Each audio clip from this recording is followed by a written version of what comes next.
Sistem Necromancer. Bab 496 sampai dengan 500.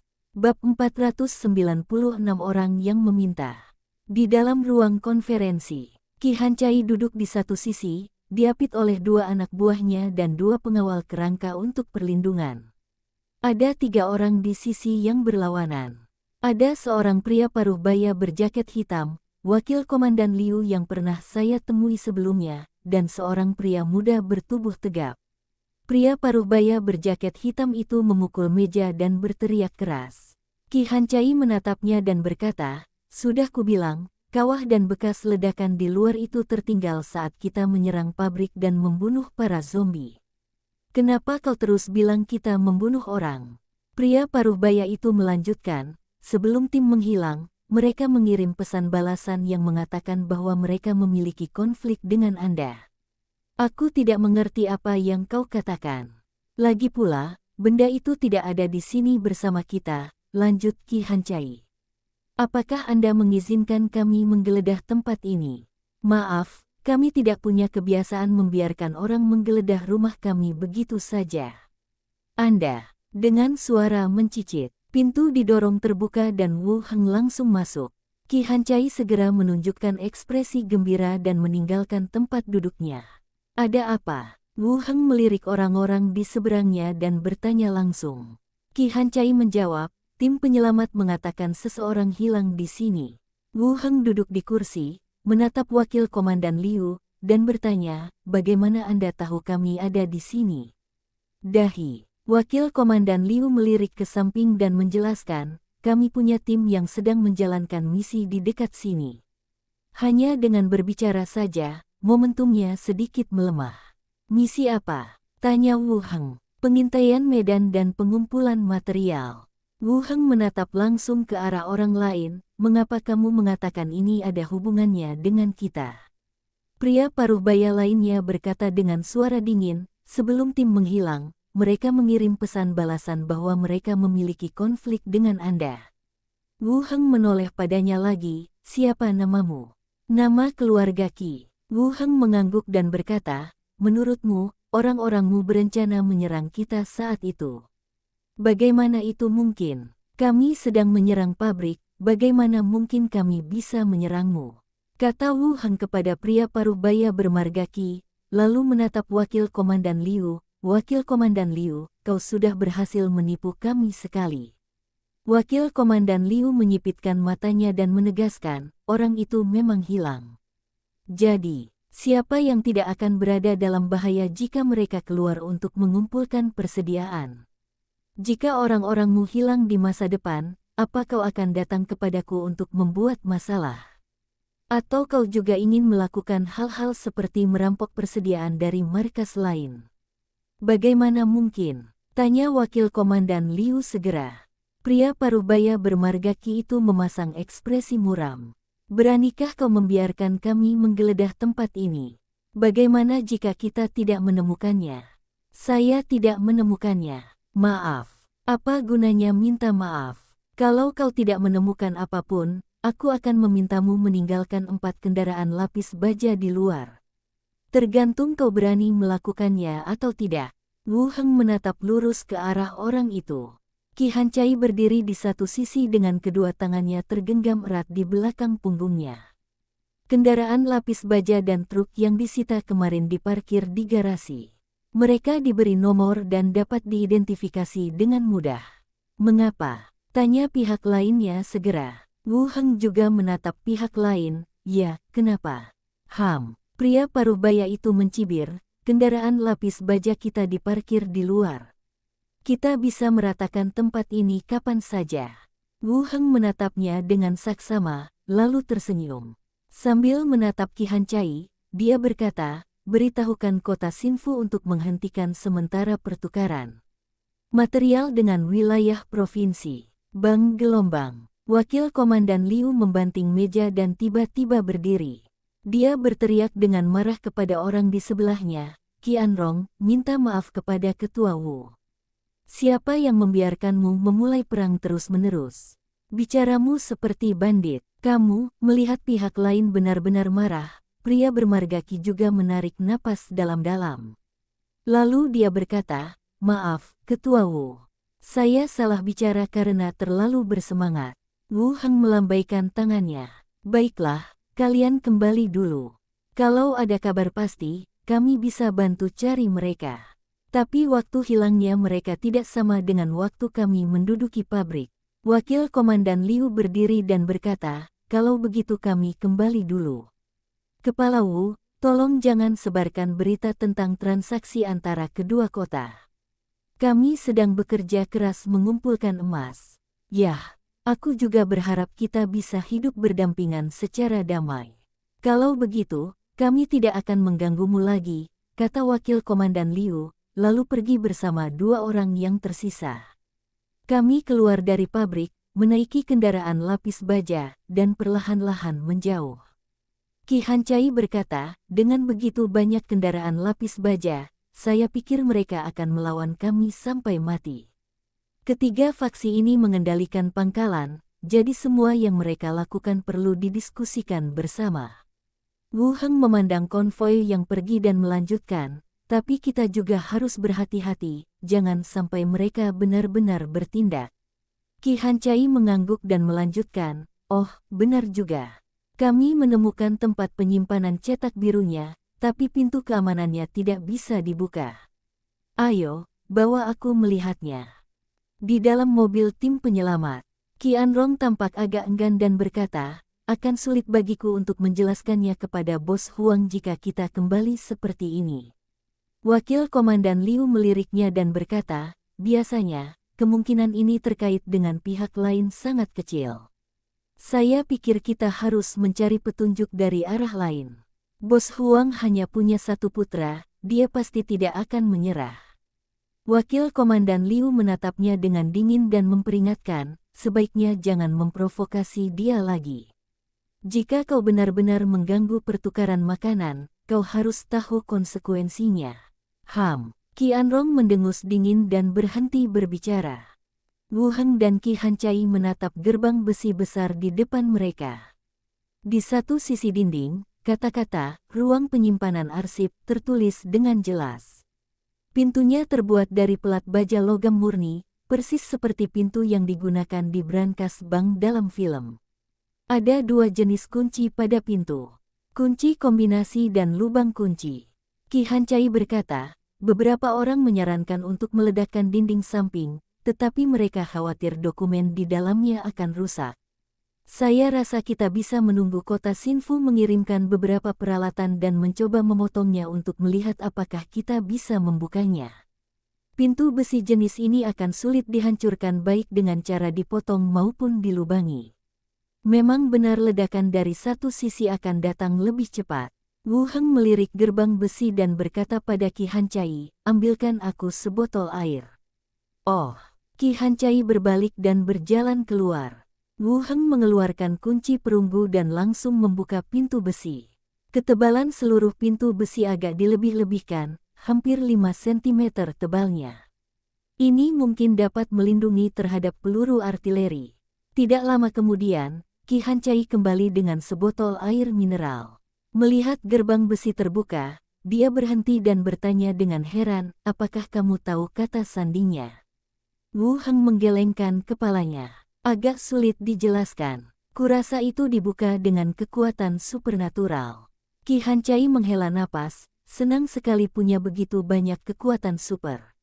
Wu Heng mengambil air mineral, menyesapnya lalu menyimpannya. Mereka berdua masuk bersama dan memeriksa. Ruangan itu sangat luas, dengan deretan lemari dan rak yang tertata rapi berisi berbagai laci. Buka satu secara acak, dan Anda akan melihat banyak sekali gambar di dalamnya. Gambarnya memang ada semua di sini. Ada juga versi elektroniknya di sini, kata Qi Hancai tak jauh dari situ. Ketika Wu Heng berjalan mendekat, ia melihat lokasi terpisah dengan deretan hard drive seluler, masing-masing diberi label dengan jenis data berbeda. Kelihatannya lebih jelas daripada gambarnya. Wu Heng menyingkirkan semua barang, termasuk lemari dan rak. Panennya lumayan banyak. Sambil berjalan keluar ruangan, Wu Heng melanjutkan, "Ayo kita cari gudang." Aku membawa makanan ke sini agar semua orang bisa makan secukupnya. Oke. Ki Hancai tersenyum dan membawanya ke gudang di samping. Taruh semua makanan ke gudang. Wu Heng memberi Ki Hancai beberapa instruksi lagi dan kembali ke kamarnya. Di kamar asrama, Wu Heng duduk di samping dan menunggu sebentar, dan Xiao Xiao terbang kembali dari luar. Dia berkata, "Paman, Wakil Komandan Liu sudah memperingatkan orang itu untuk tidak mengganggumu dan mencari petunjuk ke arah lain. Orang tua jahat itu bilang dia tidak akan membiarkanmu pergi." Bab 497 pergi, beri dia 2 tusukan. Kau takkan membiarkanku pergi. Itu kata-kata aslinya, tapi kedengarannya seperti sesuatu dari kartun. Xiao Xiao memutarnya setengah jalan di atas kepalanya, itulah maksudku gelombang. Wu Heng berkata, "Kemarilah, biarkan aku melihat." Dia mengangguk sedikit dan langsung masuk ke dalam tubuhnya. Dan pemandangan tadi juga dibagikan dari pikiranku. Wakil Komandan Liu jelas tidak ingin kejadian ini memengaruhi hubungannya dengan pihaknya, dan pria paruh baya lainnya bernama Qianrong datang ke sini atas nama Bos Huang. Disebutkan bahwa Bos Huang hanya memiliki 1 putra dan dia tidak akan menyerah. Seharusnya dia hanya seorang pembicara kecil yang tidak akan melepaskan kata-katanya. Ayah dan anak bermarga Huang ini tampaknya cukup beruntung. Setidaknya mereka berdua selamat ketika kiamat terjadi. Lebih banyak kerabat korban selamat meninggal pada tahap awal wabah. Saya segera menganalisanya dalam pikiran saya. Tim penyelamat jelas tidak ingin berkonflik dengannya. Lagi pula, dialah yang berinisiatif menentukan apakah mereka bisa menukar makanan dengan makanan nanti. Bos Huang ini, paling-paling, hanya menggunakan kekuatan pribadinya untuk menimbulkan masalah bagiku. Selama kita tidak menghancurkan pabriknya, sisanya tidak akan menjadi masalah besar. Dengan caramu sendiri sekarang, sekalipun dia bersembunyi dalam kendaraan lapis baja, tidak akan sulit membunuhnya. Setelah memastikan pihak lain benar-benar telah pergi dan tidak menimbulkan ancaman, dia berdiri, membuka gerbang dan langsung masuk. Laut Zamrud, kapal yang berkibar bendera bajak laut Mad Lion itu melarikan diri dengan panik. Ledakan-ledakan gelombang. Sebuah kapal di sampingnya tiba-tiba meledak. Pecahan-pecahan beterbangan di langit dan jatuh ke laut disertai suara berderak. Kapal itu mulai tenggelam tanpa suara ke dalam laut. Bajak laut yang jatuh ke air berteriak minta tolong. Dan di barisan belakang, sebuah kapal yang mengibarkan bendera Treasure Island dan asosiasi mengikuti dari belakang. Senjata-senjata di atas menyemburkan lidah api. Di tengah ledakan yang dahsyat itu, samar-samar terdengar teriakan, "Mati kalian semua. Dan akan kutembak kalian sampai mati, bajingan," serta suara tawa liar. Seperti orang gila. Tak lama kemudian, bajak laut Mad Lion hanya memiliki 1 kapal tersisa, yang melarikan diri di garis depan.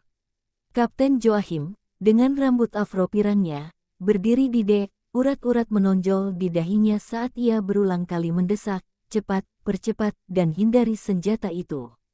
Sambil berbicara, dia memotong jarinya dengan belati. Noda darah itu menyentuh bagian tengah alis patung kayu Putri Duyung di haluan kapal, dan dalam sekejap kecepatan kapal pun meningkat lagi.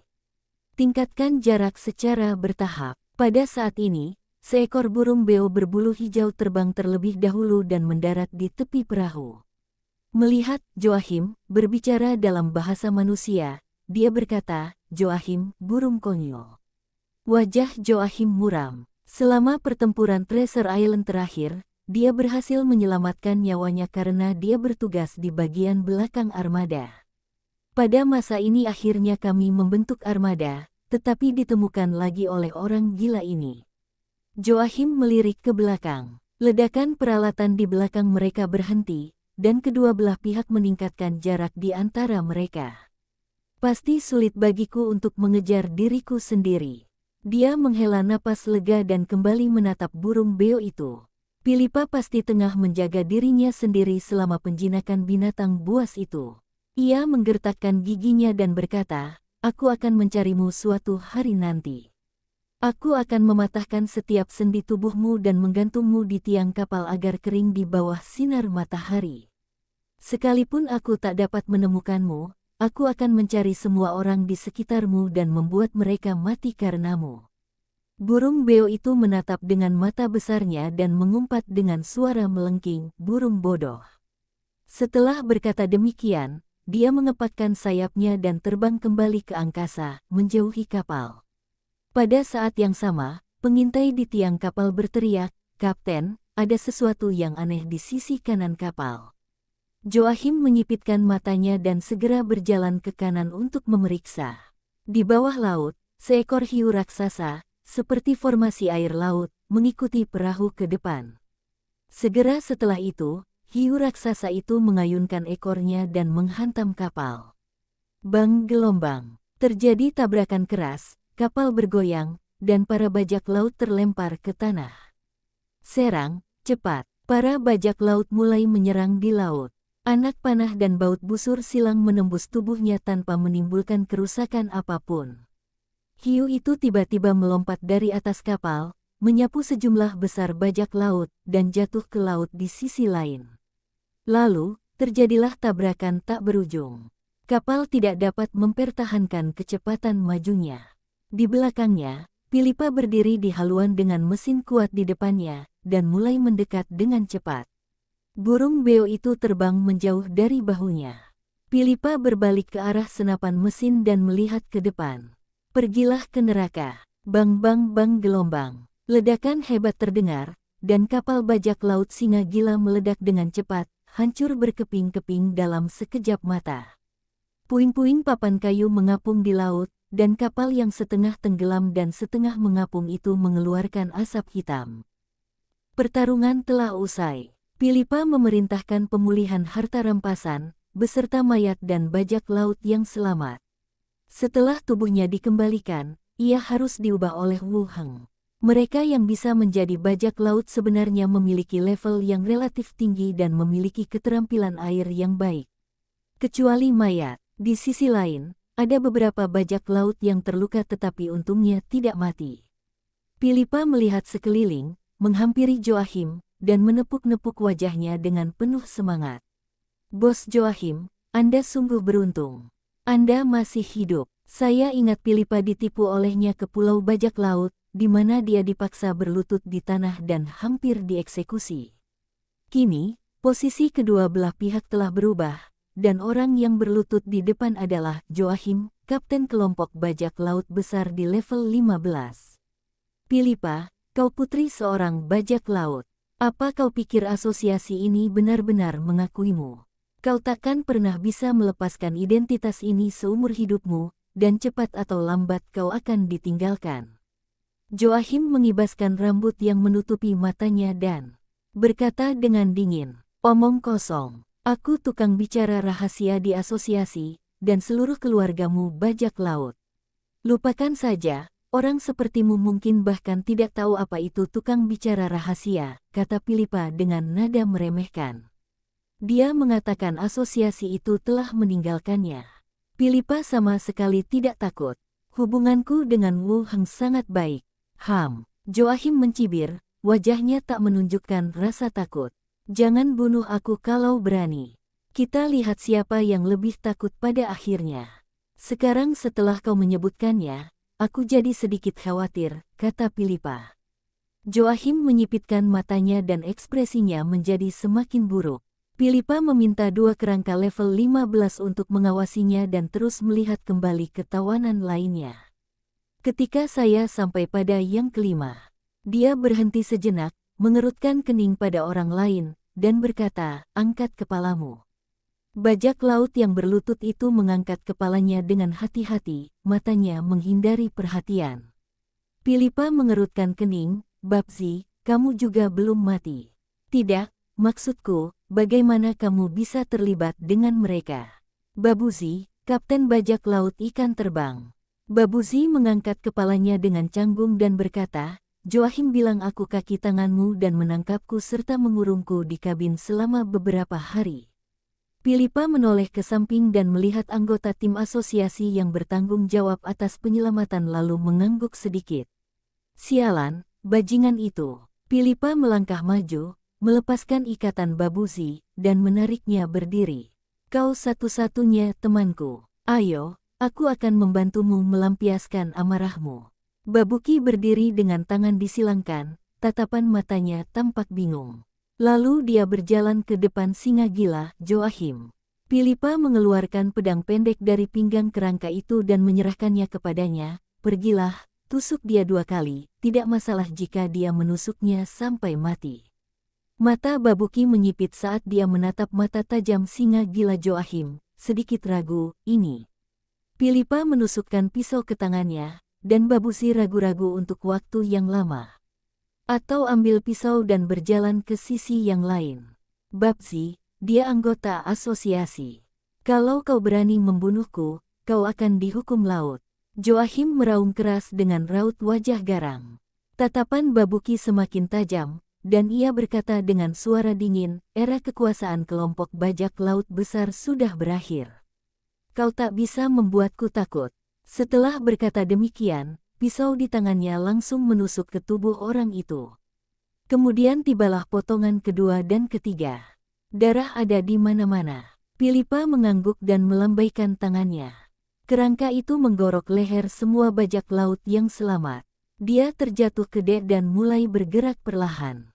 Setelah semua bajak laut mati, Pilipa melanjutkan, bungkus semua mayat dengan tikar jerami.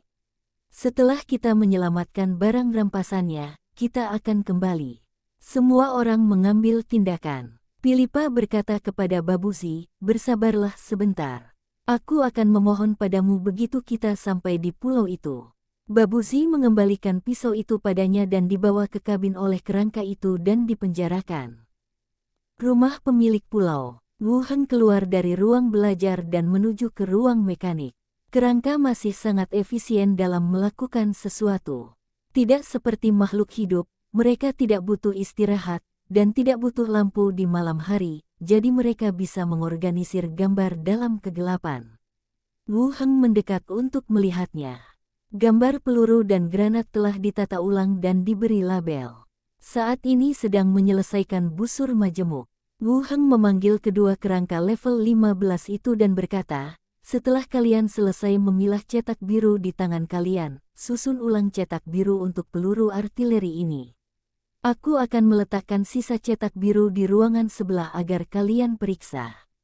Hati-hati dengan api. Sang mekanik kerangka mengambil cetak biru itu dan melihatnya. Lalu sisihkan gambar-gambarnya dan lanjutkan dengan pekerjaan penyelesaian busur majemuk. Wu Heng melihat dari samping dan berjalan keluar ruangan. Turun ke bawah dan mengobrol sebentar dengan Mini.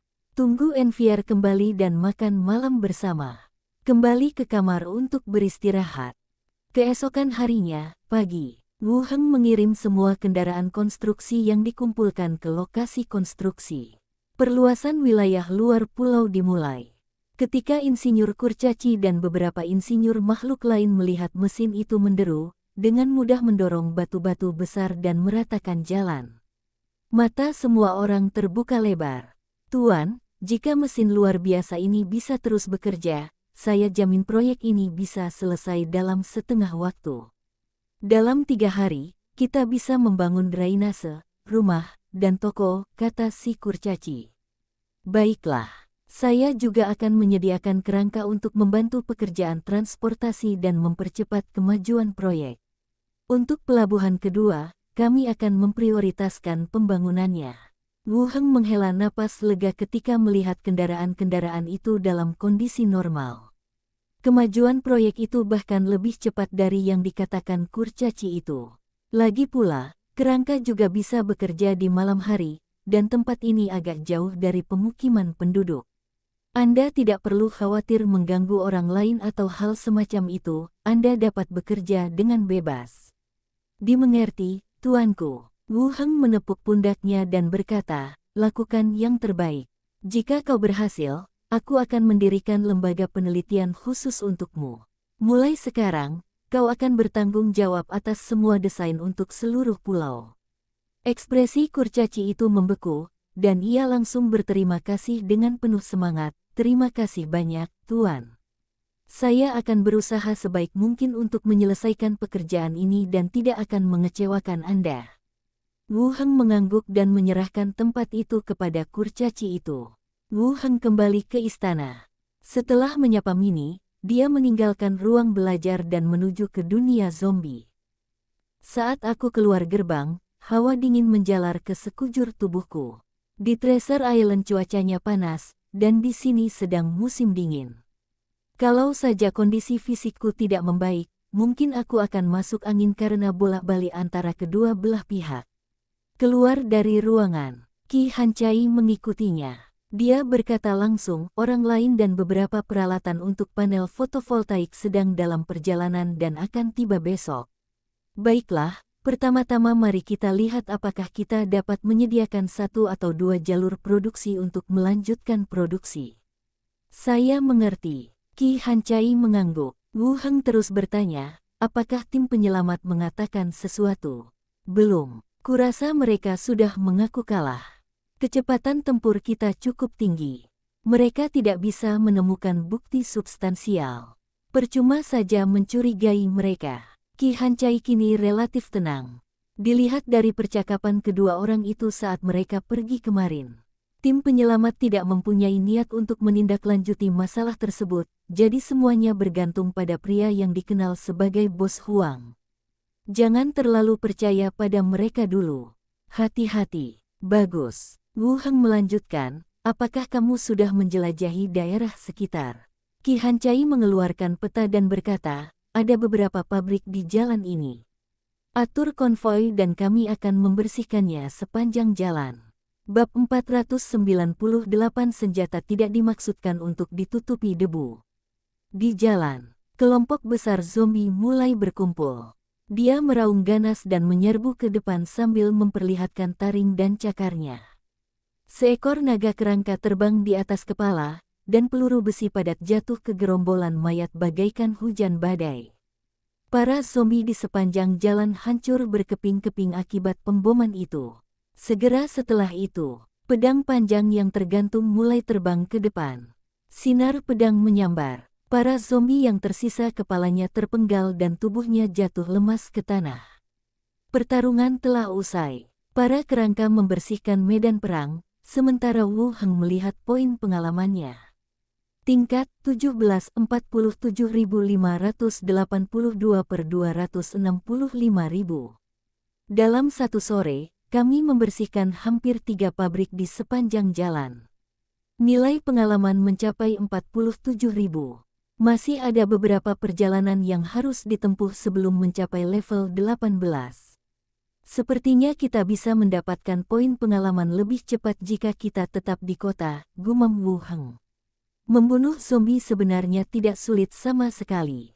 Satu-satunya hal adalah efisiensi. Qi Hancai datang dari belakang, pabrik suku cadang mobil, pabrik suku cadang karet, pabrik suku cadang tugas berat.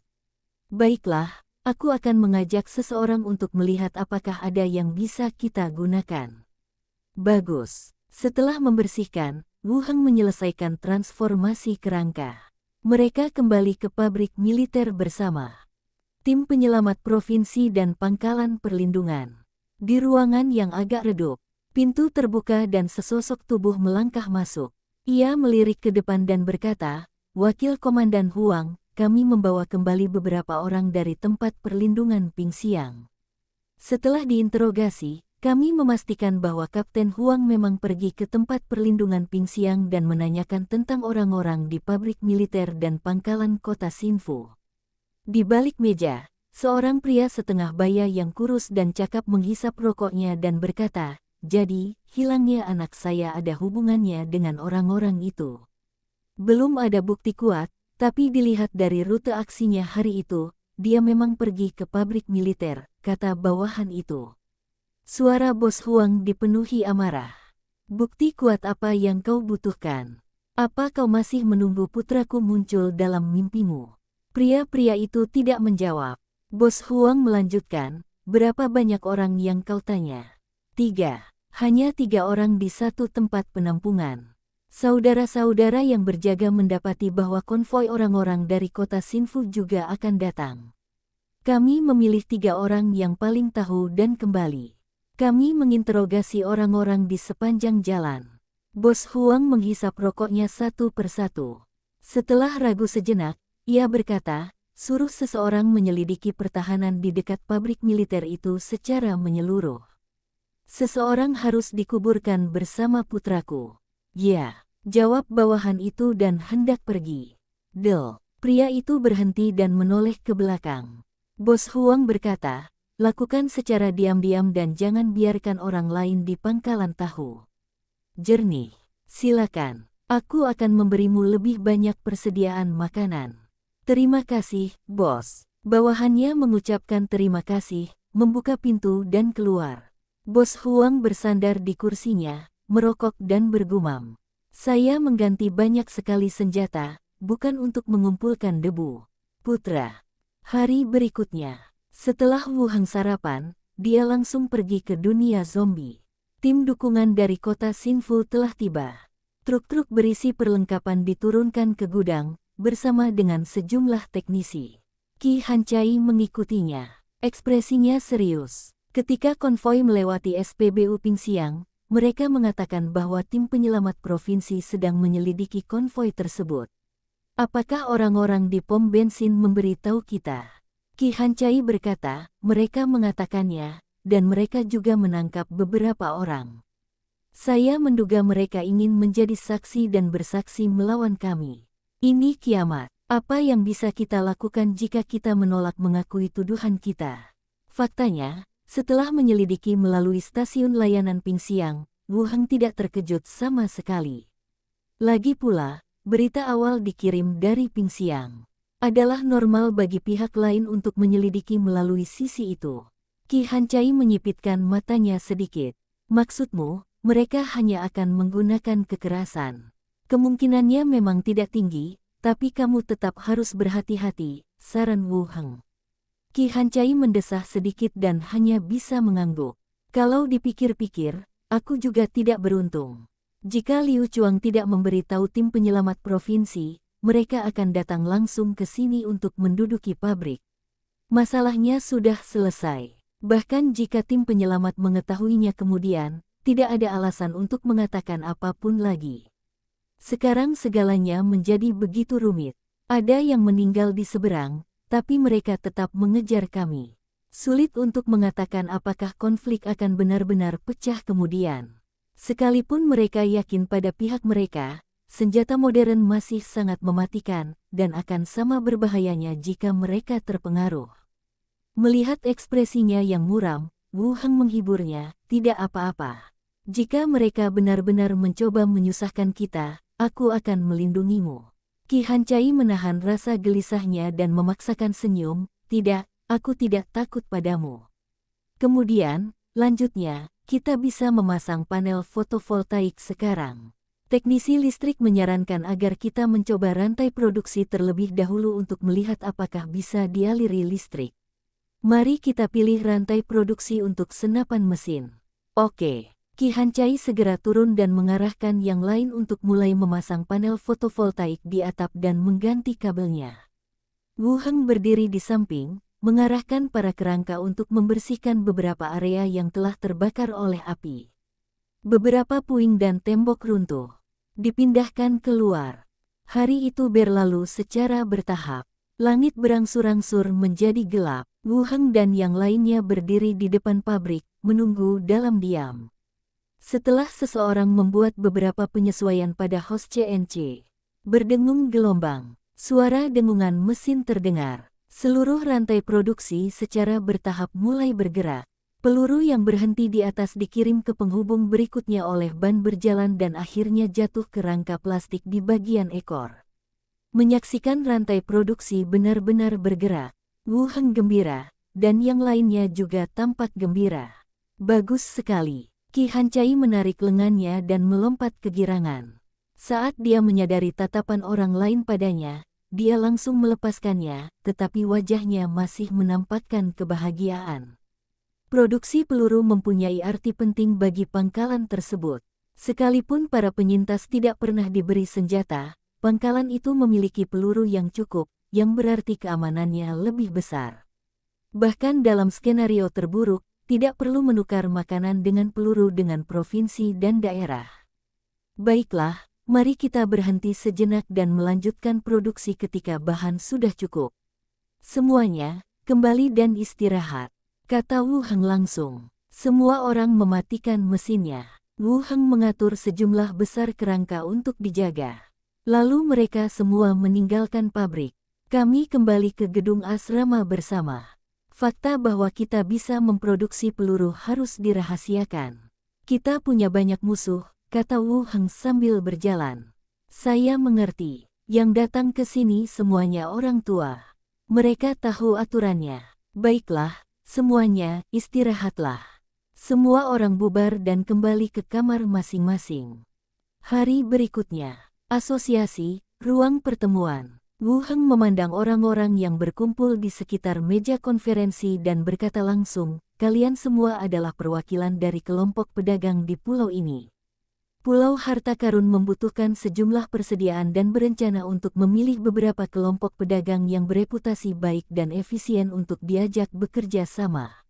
Semua orang yang hadir langsung tertarik saat mendengarnya. Tuan Pulau, Tuan, saya tidak yakin barang apa yang Anda butuhkan, jadi kami dapat membantu Anda menganalisisnya. Bab 499 Krisis Kota Rentam. Untuk kelompok pedagang yang ingin berbisnis di pulau atau melakukan pengiriman barang.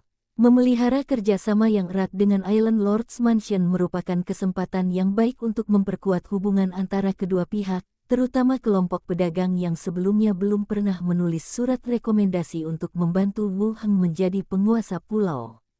Saya ingin memanfaatkan kesempatan ini untuk bekerja sama. Mereka semua terlihat sangat antusias.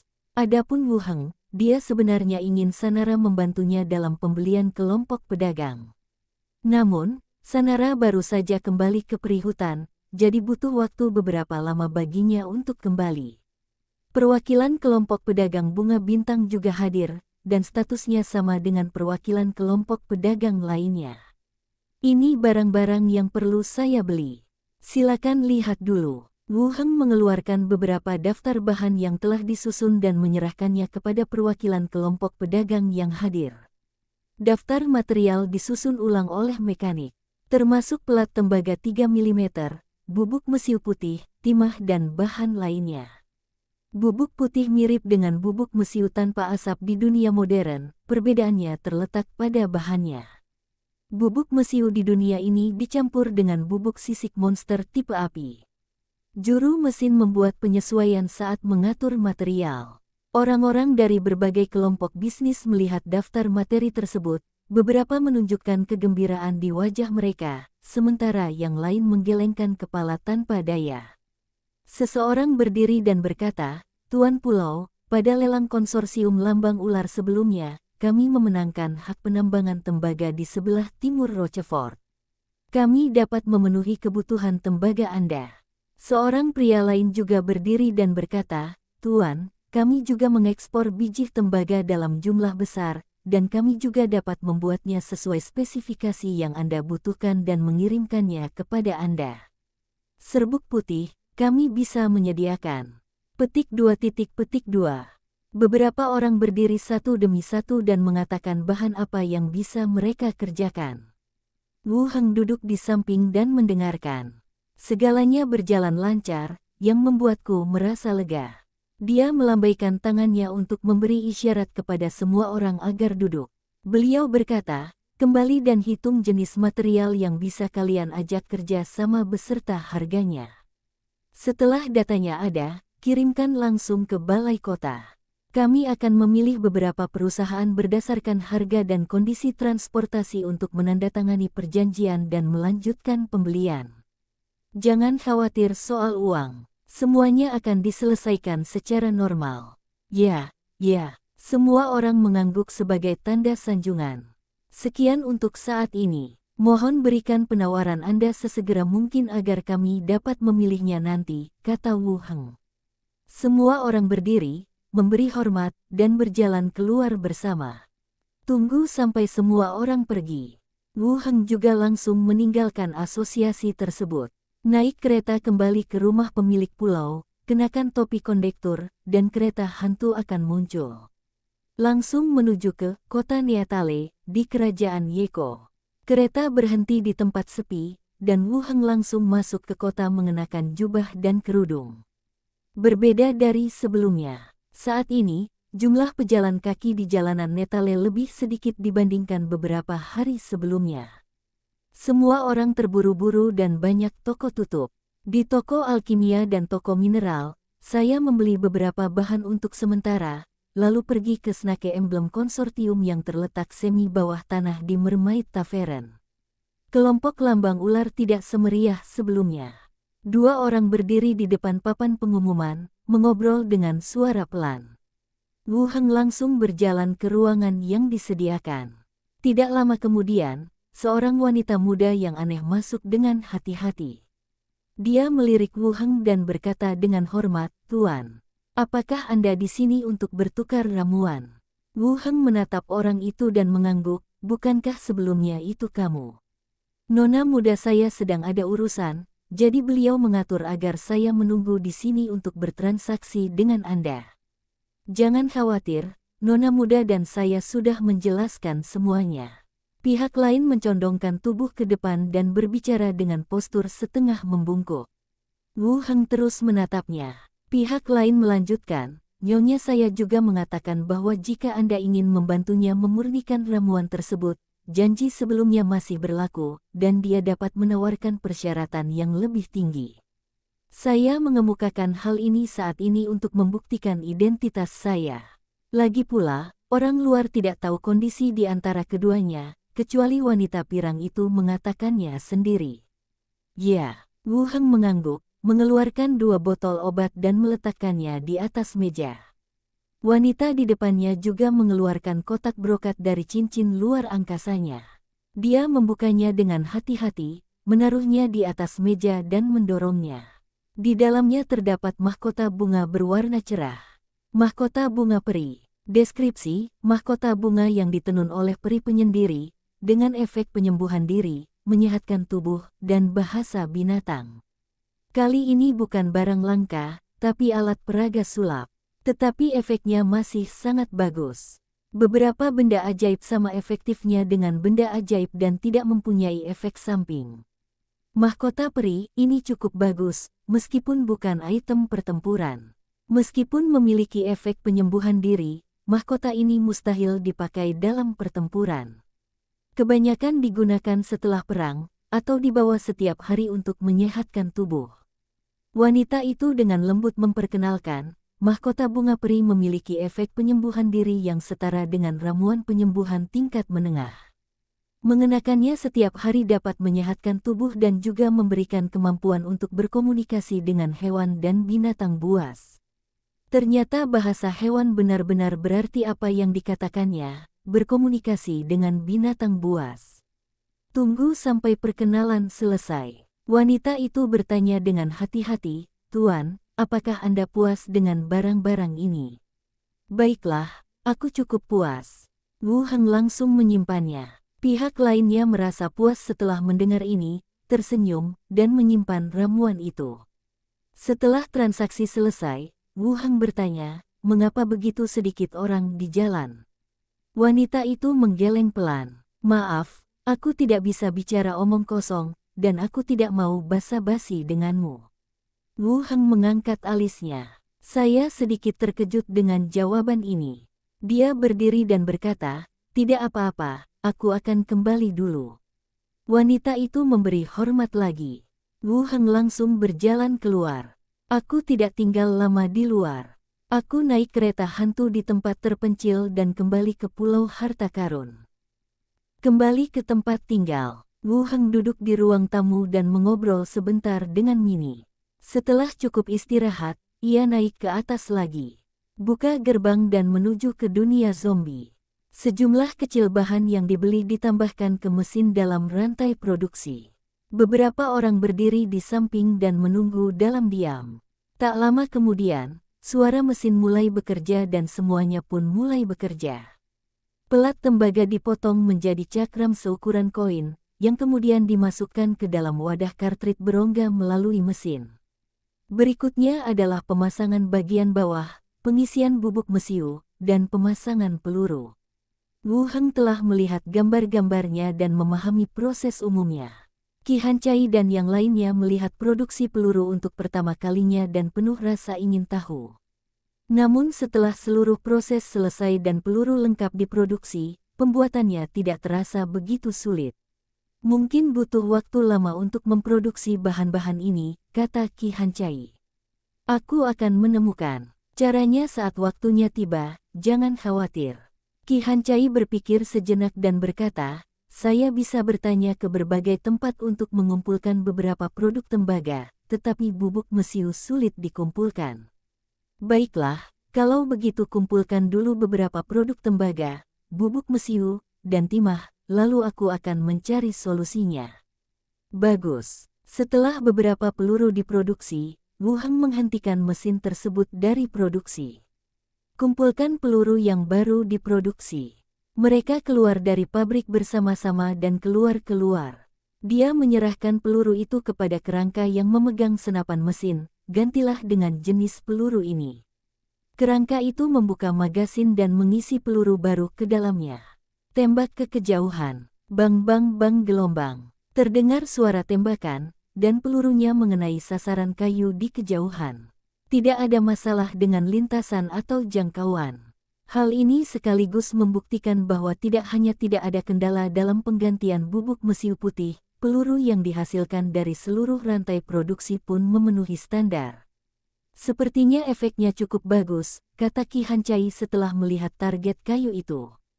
Ya, sebenarnya tidak buruk. Kembalikan kerangka itu ke tempatnya. Wu Heng dan Qi Hancai berjalan kembali bersama. Kembali langsung ke tempat tinggal Anda masing-masing. Keesokan harinya, di rumah pemilik pulau, Wu Heng berjemur di bawah sinar matahari di kursi santai, sementara Minnie merawat bunga dan tanaman di hamparan bunga di dekatnya. Ledakan gelombang. Terdengar ketukan di pintu rumah besar itu. Minnie menyekat tangannya pada celemeknya dan segera berlari untuk membuka pintu. Mengobrol dengan orang di luar. Dia kembali dengan sepucuk surat di tangannya. Tuan, ada surat untuk Anda dari asosiasi, dan dikirim langsung ke sini. Surat. Wu Heng duduk, mengambilnya, dan melihatnya. Dia merobek amplop itu dan langsung menuangkan surat itu. Baris kata-kata muncul. Surat Wen Manxia. Pemilik. Saya sangat senang telah menerima surat itu, tetapi saya masih takut ketika tiba-tiba surat itu muncul di samping bantal seseorang. Orang-orang tidak bisa lagi takut sekarang. Kamu bilang mau kembali menemuiku, tapi beberapa hari sudah berlalu dan belum ada kabar. Aku benar-benar tidak sabar lagi, jadi aku menulis surat untukmu. Aku hanya berharap aku tidak merindukanmu dan merindukanmu. Kota Rentam agak tidak stabil akhir-akhir ini. 2 hari yang lalu, terjadi penusukan oleh geng-geng di pinggiran kota. Beberapa pejabat balai kota dibunuh dan ada tanda-tanda interogasi. Melalui penyelidikan dan penangkapan beberapa geng, saya mendapat kabar bahwa beberapa profesional tingkat tinggi telah memasuki kota dan sedang merencanakan sesuatu.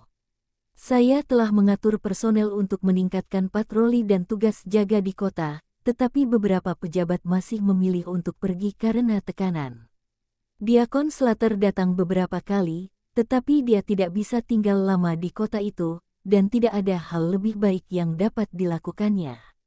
Kalau saja pemiliknya ada di sini, kejadian ini pasti tidak akan terjadi. Aku hanya berharap aku tidak akan melakukan hal yang terlalu buruk dan mengecewakan harapan majikanku. Menunggu kamu kembali, Wen Manxia. Melihat isi surat itu, Wu Heng sedikit mengernyit. Surat-surat yang dikirimkan sebelumnya mengatakan bahwa kota Rentam berjalan dengan baik, kota tersebut berkembang pesat, dan pendapatan pajak terus meningkat. Selain itu, Golden Chat berjalan dengan baik dan telah menjadi pusat hiburan bagi kota-kota sekitarnya. Kota sejati yang tidak pernah tidur. Surat hari ini jelas membawa rasa khawatir. Ada profesional tingkat tinggi yang membunuh pejabat dan mengganggu pembangunan Rentam City. Jalan tengah seperti kota Rentam, tanpa dukungan negara atau kekuatan manapun, memang merupakan tempat yang paling mudah untuk menggulingkan rezim. Sepertinya saya benar-benar harus kembali. Apakah itu Suster Wen Manxia? Tanya Minnie dari samping. Sangat pintar. Aku tahu itu dia. Dia pasti sangat merindukanmu sampai-sampai dia jadi gila, kata Minnie dari samping. Enfiel juga mengatakan demikian. Di antara ketiga pembantu di kota Rentam, Wen Manxia adalah yang paling manja. Sepertinya Minnie juga berpikir begitu. Wu Heng menyimpan surat itu dan berkata, ada profesional tingkat tinggi yang membuat masalah di kota Rentam. Ini yang disebutkan Wen Manxia. Bukankah kau meninggalkan kerangka tingkat tinggi? Bahkan lebih tinggi dari itu. Kota Rentam belum banyak mendapat perhatian sebelumnya. Dilihat dari pengalaman bermain saya sebelumnya, tempat ini lebih terasa seperti kota yang mengelilingi Novice Village. Sedikit lebih tinggi dari Black Rock Town, tetapi jauh lebih rendah dari Treasure Island. Level 15 adalah profesional teratas di sana. Saat itu, Skull Crusher, pemimpin bandit level 15 dari Warhammer Party, hampir menguasai seluruh kota. Namun kini pajak kota itu telah meroket. Hal ini menarik perhatian para profesional tingkat tinggi. Mungkin mereka ingin mendudukinya, kata Wu Heng. Minnie menoleh dan bertanya, apakah kamu akan kembali? Baiklah, ayo kita kembali dan lihat apakah aku bisa menyalakan radio untuknya. Dengan begitu aku tidak perlu menulis surat terus-menerus. Benar, kalau begitu, kamu harus menemani Suster Wen Manxia. Kasihan sekali dia di sana sendirian, kata Minnie. Wu Heng mengangguk, memikirkan rencananya untuk pergi. Treasure Island sekarang stabil, jadi tidak perlu khawatir untuk saat ini. Itu terutama bergantung pada dunia zombie. Masih belum ada hasil dari tim penyelamat provinsi. Kita perlu menyelesaikan masalah ini secepat mungkin dan kemudian pergi ke Rentam City. Sore, langsung menuju ke dunia zombie. Lebih banyak orang dipindahkan ke sini, dan pabrik menjadi lebih hidup. Wu Heng berjalan turun dari lantai atas. Qi Hancai juga datang dengan cepat dari luar dengan wajah serius, silakan kemari. Melihat ekspresinya, dia mengikutinya ke suatu tempat di belakang gedung. Di ruang terbuka di tengah, ada sesosok mayat. Wu Heng mengangkat alisnya, seseorang mati. Qi Hancai menggelengkan kepalanya. Dia bukan salah satu dari kita. Dia ditemukan memanjat tembok tadi malam dan dibunuh oleh para kerangka. Tak ada seorang pun yang berpihak padaku. Apakah Anda mencoba masuk dengan memanjat tembok? Wu Heng menebak, dari tim penyelamat provinsi. Lagi pula, kita punya orang-orang kita sendiri di sini, dan hanya tim penyelamat yang tahu tentang itu. Mungkin saja, dia tidak memakai seragam tim penyelamat, tapi dia membawa pistol, jadi seharusnya mirip. Wu Heng mengangguk dan langsung melepaskan bicara kepada orang mati ke mayat itu. Mayat itu duduk di atas tanah, memandang ke sini dengan mata berkaca-kaca. Wu Heng bertanya langsung, kamu dari pangkalan mana? Mayat itu menjawab, Jalan Dongying, pangkalan Little Rock. Little Rock adalah tempat tim penyelamat membangun markasnya. Sebagian orang menyebutnya markas tim penyelamat, sebagian orang menyebutnya markas Little Rock, hanya saja namanya berbeda. Tetapi hal itu juga mengonfirmasi dugaan mereka bahwa mereka berasal dari tim penyelamat provinsi. Wu Heng lalu bertanya, apa yang kamu lakukan di sini? Mayat itu menjawab, Bos Huang, kami diberi tugas mengumpulkan intelijen di sini dengan imbalan makanan. Bos Huang, Anda benar-benar tidak akan menyerah. Wu Heng bertanya lagi, intelijen macam apa yang sedang kau kumpulkan? Tim yang hilang, rencana pertahanan pabrik, dan apa yang terjadi di dalamnya. Keduanya saling memandang. Qi Hancai tidak mengatakan apa-apa, tetapi ekspresinya menjadi lebih serius. Masih mengumpulkan rencana pertahanan kita sendiri, tujuannya sudah jelas. Sekalipun dia tidak bermaksud menyerang, dia siap menyerang. Wu Heng memberi isyarat kepada Qi Hancai untuk tidak khawatir. Sambil terus mengamati mayat itu, dia bertanya, apakah hanya Bos Huang yang mengatakan ini, atau seluruh tim penyelamat setuju untuk datang dan menyelidiki tempat ini? Hanya Bos Huang yang melakukan ini, menyembunyikannya dari dua pasukan lain di tim penyelamat. Pertanyaan terakhir, berapa banyak senjata dan perlengkapan yang dimiliki Bos Huang? 4 kendaraan lapis baja dan beberapa senjata. Saya tidak tahu jumlah pastinya. 5 pertanyaan terjawab. Tubuhnya jatuh kembali ke tanah. Tampaknya Bos Huang sudah menyalahkan dirinya sendiri atas masalah ini. Apakah dia benar-benar hilang atau meninggal di suatu tempat? Semua ini tidak penting lagi. Pastikan Anda ada di sini. Bab 500 tidak peduli siapa yang mati, dia tidak akan mati. Ki Hancai mengerutkan kening dan tampak sedikit jelek. Pangkalan ini berkembang dengan baik sekarang, dan beberapa perluasan ke pangkalan lain berjalan lancar. Tetapi saya tidak menyangka akan terlibat hal seperti ini. Pantas saja ketua tim bicara begitu arogan waktu itu. Dia memang punya pendukung di belakangnya. Ini adalah akhir dunia, dan orang-orang masih bersaing dengan ayah mereka. Perlukah kita memberitahu tim penyelamat? Militer pasti tidak akan membiarkan Huang ini berbuat sesuka hatinya, kata Ki Hancai langsung. Tim penyelamat ingin melanjutkan pertukaran makanan. Saya tidak akan membiarkan Bos Huang menghancurkan hubungan antara kedua pihak. Wu Heng berdiri di samping dan berpikir sejenak sebelum berkata, tidak perlu. Aku akan menangani masalah ini. Anggap saja tidak pernah terjadi dan jangan ceritakan kepada siapapun. Mata Ki Hancai bergerak cepat, lalu dia berkata, oke. Wu Heng meminta kerangka itu untuk membawa tubuhnya keluar dan menguburnya. Setelah jenazah dibawa pergi, keduanya tidak menyinggung masalah itu lagi. Mereka berjalan menuju ruang bengkel bersama-sama. Ki Hancai melanjutkan, panel fotovoltaik kami hanya cukup untuk mempertahankan satu rantai produksi ini. Kecuali kami mengumpulkan semua panel fotovoltaik dari beberapa pangkalan, kami mungkin dapat menambah satu lagi. Pada saat ini, memutus aliran listrik ke pangkalan bukanlah suatu pilihan. Selain itu, pasokan bubuk putih dan berbagai bahan tidak sempurna, dan tidak ada upaya untuk meningkatkan rantai produksi. Wu Heng berpikir sejenak sambil berjalan, lalu berkata, kita pertahankan yang ini dulu saja. Nanti, kita akan menghubungi dunia luar melalui stasiun radio untuk merekrut personel terkait pembangunan pembangkit listrik. Oke, Ki Hancai mengangguk. Mereka berdua mengelilingi seluruh pangkalan. Saat kembali, Wu Heng berkata, siapkan mobil, saya ingin keluar. Aku akan mengantarmu ke sana, kata Ki Hancai sambil berbalik dan memberikan instruksi untuk kendaraan. Tidak perlu, aku akan mencarikan kerangka yang bisa mengemudi. Kau tinggal di sini. Ki Hancai melirik pihak lain dan mengangguk setuju. Tempat perlindungan tim penyelamat, kamar yang dihias dengan indah. Di belakang meja Huang Guangping, ada anggur merah dan segelas anggur merah setengah penuh di atas meja. Dia memandang sosok yang berdiri di depannya dan bertanya, apa yang telah kamu kumpulkan? Salah satu anak buahnya berbisik, tidak ada kabar dari Kapten Huang.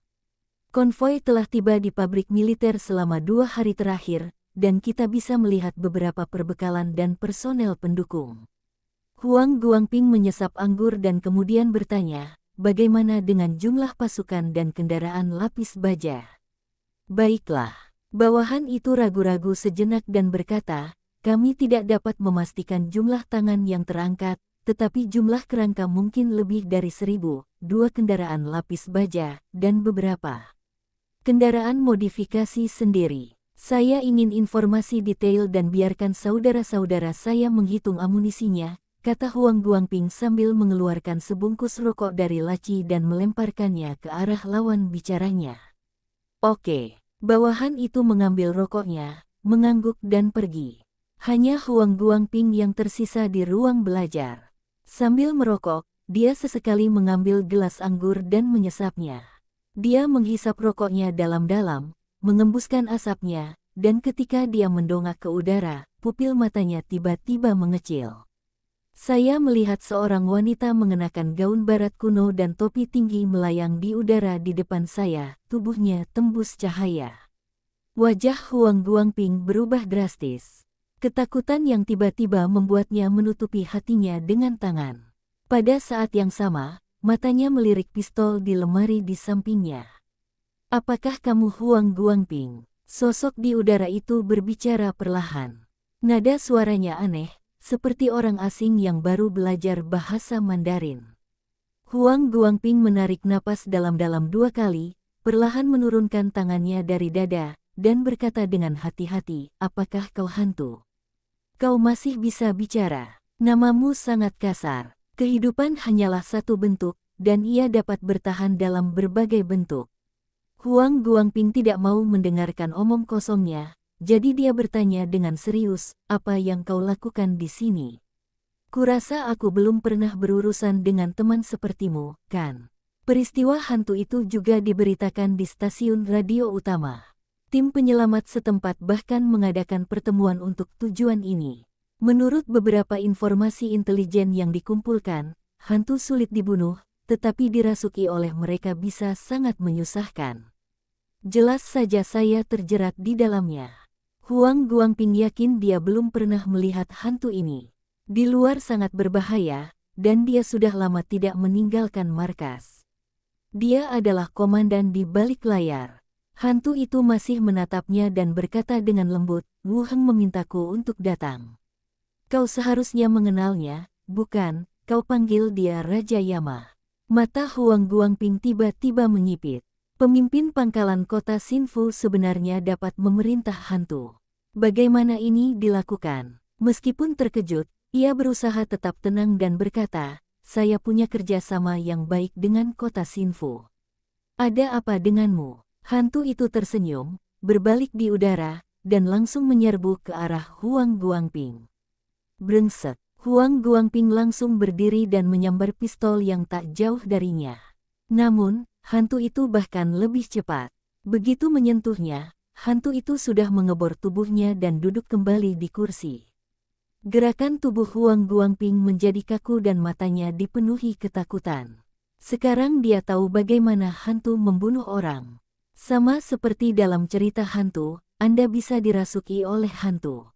Hantu itu mengendalikan tubuhnya untuk duduk, mengambil gelas anggur dan menyesapnya, lalu membuka beberapa laci di depannya dan melihatnya. Lalu dia mengeluarkan pisau meja. Potong lehernya perlahan-lahan. Darah mengalir di pakaiannya, dan mata Huang Guangping berangsur-angsur berubah dari ketakutan menjadi kusam dan keruh. Akhirnya, dia terjatuh di kursi. Di hutan belantara, di tanah tandus tak berpenghuni di pinggir jalan. Wu Heng duduk di kursi penumpang, menunggu dalam diam. Tak lama kemudian, Glenda muncul dari samping dan berkata pelan, "Dia sudah meninggal. Jelas sekali dia bunuh diri." "Terima kasih atas kerja kerasmu," kata Wu Heng. Glenda tersenyum dan berkata, "Tidak sesulit itu. Orang-orang di duniamu pada dasarnya orang biasa, bahkan bukan profesional tingkat pertama. Perkembangan utama di sini adalah teknologi. Yah, bisa dilihat kalau wabah virus yang kamu sebutkan tadi tidak terjadi, kehidupan orang-orang biasa di sini juga akan baik-baik saja," kata Granda setuju. Wu Heng mengangguk dan berkata kepada orang di sampingnya, "Ayo kembali." Kerangka yang bertugas mengemudi berbalik, kembali ke jalan, dan mulai kembali. Pagi hari, markas tim penyelamat menjadi kacau balau. Sejumlah besar personel dimobilisasi. Mulailah menyelidiki penyebab kematian dan tangkap pembunuhnya. Di dalam ruang konferensi, militer dan grup Tiancheng duduk bersama dan mulai membahas masalah ini. Mengingat kepribadian Huang Guangping, mustahil baginya untuk bunuh diri, ujar seorang pria paruh baya berjas dari Tiancheng Group langsung. Di sisi lain, komandan tim penyelamat mengerutkan kening dan berkata, "Kami sudah meminta seseorang untuk menyelidiki, dan tidak ada bukti orang lain yang memalsukan pembunuhan itu. Itulah mengapa masalah ini serius." Pria paruh baya berjas itu, "Siapapun bisa bunuh diri di akhir zaman, kecuali Huang Guangping. Kalaupun anaknya meninggal, paling-paling dia akan mencari perempuan lain dan punya anak lagi, dan dia tidak akan meninggal dengan cara seperti ini. Orang seperti ini memang egois, tetapi jika sudah berkuasa, dia akan berbuat baik." Dalam situasi saat ini, status Huang Guangping lebih berpengaruh daripada di masa damai. Bagaimana mungkin dia memilih bunuh diri saat ini? Tidak ada cara untuk menjelaskannya. Satu-satunya yang bisa membunuhnya di pangkalan adalah kau atau aku. Panglima tertinggi itu menatap ke arah pihak lain. Pria paruh baya berjas itu mencibir, saya tidak akan melakukan hal seperti itu. Itu sama saja dengan bunuh diri. Ledakan gelombang. Terdengar ketukan di pintu dan beberapa sosok masuk. Salah satu dari mereka melirik kedua kelompok itu dan berkata dengan lembut, Panglima tertinggi, kami punya beberapa petunjuk. Berbicara, orang terakhir yang bertemu Wakil Komandan Huang adalah salah satu rekan dekatnya. Dia memberinya misi saat itu. Setelah mengatakan ini, dia tiba-tiba terdiam. Beberapa orang di kejauhan melihat pada saat yang sama. Panglima tertinggi bertanya, misi apa? Hitung pasukan dan amunisi, dan selidiki pertahanan dan tenaga kerja di gudang senjata kota Xinfu. Ruangan itu langsung sunyi. Semua orang sedikit terkejut dan sedikit tidak percaya. Huang Guangping sebenarnya diam-diam melewati mereka dan masih mencari masalah dengan pangkalan kota Xinfu. Terlebih lagi, dia bunuh diri tepat setelah menerima misi tersebut, yang membuat orang bertanya-tanya apakah dia memiliki hubungan apapun dengan pihak lain. Ada lagi, tidak lagi, turunlah dulu. Huang Guangping bunuh diri karena duka kehilangan putranya. Umumkan ini dan tarik kembali semua senjata dan pasukan di bawah komandomu. Ya, beberapa orang menjawab dan langsung meninggalkan ruangan. Ruang konferensi hening selama 5 atau 6 detik. Pria berjas itu akhirnya angkat bicara, mungkinkah ini ada hubungannya dengan kota Xinfu? Jika itu benar, maka metode mereka terlalu kuat. Jika dia bisa membunuh Huang Guangping secara diam-diam, dia bisa membunuh siapapun yang hadir. Dan itu adalah jenis yang tidak dapat kita pahami cara membunuhnya. Hal ini membuat setiap eksekutif senior merasa cemas. Mereka yang berkuasa tidak takut perang, tetapi mereka sendiri tidak akan berpartisipasi di dalamnya. Jika ada ancaman langsung terhadap diri mereka sendiri, mereka harus lebih berhati-hati dan mempertimbangkan tindakan mereka. Saya pikir kita bisa menjelaskannya kepada pihak lain, kata pria berjas itu. Panglima tertinggi berpikir sejenak dan menggelengkan kepalanya. Jangan lakukan apapun. Bekerja samalah seperti biasa. Tindakan yang tidak perlu sekarang kemungkinan besar akan berakibat buruk. Pria berjas itu berpikir sejenak lalu berkata, baiklah, ayo kita lakukan. Dalam sekejap, 2 hari berlalu. Selama 2 hari ini, Wu Heng membuat pengaturan tertentu mengenai Pulau Harta Karun dan pabrik militer. Pastikan Anda pergi setelah melakukannya. Semuanya dapat berjalan normal tanpa masalah. Di halaman. Tuan, tolong beritahu kami kapan Anda tiba. Envier bersandar di lengan kirinya dan berkata lembut. Ya, kamu tinggallah bersama Suster Wen Manxia selama 2 hari. Cepat kembali, kami juga merindukanmu. Minnie berada di sisi lain, memeluk pinggangnya dan berbisik genit. Wu Heng menepuk punggung mereka dan menghibur mereka, jaga rumahmu. Aku akan kembali beberapa hari lagi. Kalau terjadi apa-apa, cari Silagui. Kedua gadis itu mengangguk pelan dan membenamkan kepala dalam pelukannya. Minnie mendongak lagi dan berkata, saat Tuan kembali, tolong bawa kedua temanku. Rumah besar ini sangat luas, dan aku satu-satunya orang di sini setiap hari. Dahi, saya masih ingat kedua teman itu. Itu tergantung apakah mereka bersedia atau tidak. Nanti aku tanya mereka. Setelah berpamitan dengan kedua wanita itu, Wu Heng mengenakan topi kondektur kereta. Kereta hantu pun muncul. Wu Heng naik ke kereta bersama kerangka itu dan melambaikan tangan kepada kedua wanita itu. Pintunya tertutup dan kereta menghilang dalam kehampaan. Wu Heng duduk di kereta dan akal sehatnya menghilang.